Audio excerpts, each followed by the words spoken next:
Sir এখানে বলতে চাইছেন একটা কথা যে কেন বোর্ড এবং কমিশন একে অপরের ঘাড়ে দায় চাপাতে বাধ্য? এবার বলছি ফার্স্ট একটু সংক্ষেপে জেনে নেব, আমি ছোট্ট করে বলবো। এক পয়েন্ট আমি যেটা চাইবো পরবর্তীকালে ট্রান্সপারেন্সি, আইদার ওএমআর স্ক্যান করে ওয়েবসাইটে দিতে হবে অথবা ডুপ্লিকেট দিতে হবে, নাম্বার ওয়ান। এটা ছেলেদের দাবি হওয়া উচিত, কে ভালো কে বড় পরে হবে। দু নম্বর হচ্ছে এভালুয়েশনটা এসএসসিতেই হতে হবে। শুনে রাখুন, এসএসসি সেই ইনফ্রাস্ট্রাকচার আছে এবং ডেটাটেক যে স্ক্যানিংটা করেছে সিবিআই রিপোর্ট অনুসারে ওরা স্ক্যানিংটা করেছে কিন্তু এই এসএসসি অফিসেই করেছে, মানে সেই স্ক্যানার আছে এখানে 15টা স্ক্যানার আছে। তার যদি এত তার 13টা ছেলে সফটওয়্যার হার্ডওয়্যার এক্সপার্ট আছে, তাদেরকে বসে বসে মাইনে দেওয়া হয়। তা সত্ত্বেও আমি এবং আমি এই এসএসসি যতদিন হয়েছে একমাত্র ইভালুয়েশন এসএসসি হয়েছে আমার আমলে, আর আগেও হয়নি পরেও হয়নি। তাহলে আমি শুধুই 16 লক্ষ 18 লক্ষ টাকা দিয়ে ইয়ে করবো কেন, আউটসোর্স করবো কেন? আমি যেগুলো স্যার বললেন সেগুলো যদি অবিলম্বে এখনো যদি মানা না হয় তাহলে আমি জানি না যে 2 3 হচ্ছে আগে ম্যানেজিং কমিটি অ্যাপয়েন্টমেন্ট লেটার দিত, এসএসসি রিকমেন্ডেশন করতে। ঠিক পরে করা হলো কি যে একটা কথা আছে না, কিছু কিছু প্রাণী আছে যারা গুলিয়ে জল খায়, স্বচ্ছ জল খেতে পারে না।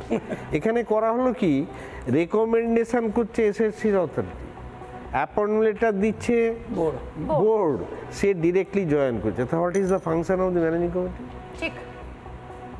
এবং সেই জন্য যতটুকু রিভিশন করা দরকার, যেহেতু থাম রুলে প্রচুর এমএলএ আছে, যা প্রয়োজন করে এটা করেছে এই জন্য যাতে করে অ্যাপয়েন্টমেন্ট লেটারটা বোর্ড দিতে হবে। এটা অ্যাকচুয়ালি ম্যানেজিং কমিটির ছিল, রুলটাকে বদল করা হয়েছে। হ্যাঁ, কতগুলো রুল বদল করেছে এই সরকার এবং বসে বসে কত ঠান্ডা মাথায় শুধুমাত্র চুরি করবে বলে, চাকরিগুলো খাবে বলে।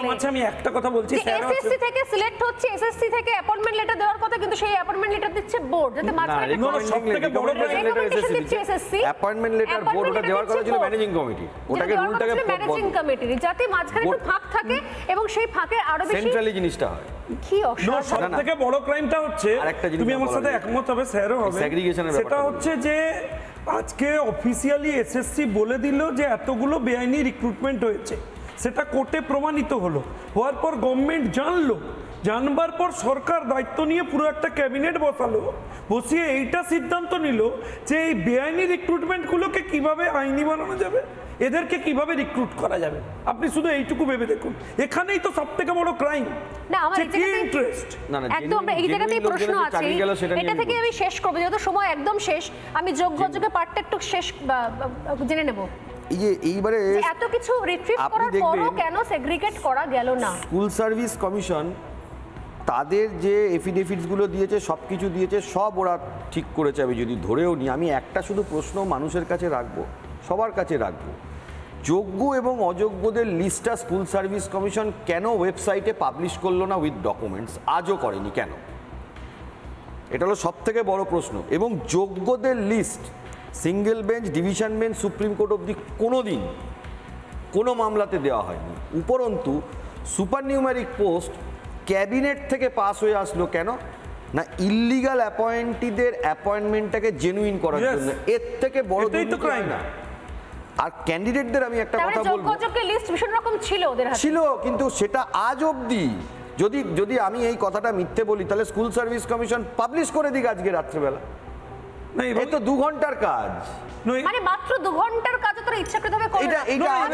ইভেন বললো যে যোগ্যদের মধ্যেও অযোগ্যরা থাকতে পারে, শুধু এই একটা কারণের জন্যই আজকে হচ্ছে এই অর্ডারটা এলো। অ্যাবসলিউটলি কারেক্ট, যোগ্যদের মধ্যে অযোগ্যরা থাকতে পারে। আর আমি সবাইকে বলবো সুপ্রিম কোর্টের রায়ে 42 নম্বর প্যারাগ্রাফটা পড়তে। সেখানে জজ সাহেব অর্ডারের মধ্যে লিখছেন ক্যাটাগরিক্যালি যে কারা যোগ্য এবং অযোগ্য, এই টোটাল জিনিসটাকে ধামাচাপা দিতে গিয়ে জিনিসটা স্যাগ্রিগেশন আর করাই যাচ্ছে না, এমন জায়গায় এসে আমি এই জায়গা থেকে শেষ করলাম। নিঃসন্দেহে অনেক কিছু বিষয় স্পষ্ট হচ্ছে, অনেকগুলো বিষয় কোথা থেকে সূত্রপাত সেটাও স্পষ্ট হচ্ছে। এখন সত্যি আর শুধুমাত্র চোখের জল ফেলে, শুধুমাত্র খারাপ লাগছে বলে, শুধুমাত্র পাশে আছি মৌখিক কথা বলে আর শাক দিয়ে মাছ ঢাকা যাবে না। আইনের পথে চলুক, তদন্ত আরও এগোক এবং সঠিক মাথাদের জেরা করে তাদের বিরুদ্ধে পদক্ষেপ নেওয়া হোক। তবে এই চোখের জলের হিসেব হবে। সময় একদম শেষ, প্রত্যেককে ধন্যবাদ জানিয়ে শেষ করছি। একটা ছোট্ট বিরতি নিয়ে ফিরে আসছি, সঙ্গে থাকুন। নানা ধরনের কন্টেন্ট দেখার জন্য লাইক করুন, শেয়ার করুন আমাদের ফেসবুক পেজ, সাবস্ক্রাইব করুন আমাদের ইউটিউব চ্যানেল। পাশাপাশি অন্যান্য ব্রেকিং নিউজের জন্য অবশ্যই চোখ রাখুন রিপাবলিক বাংলায়।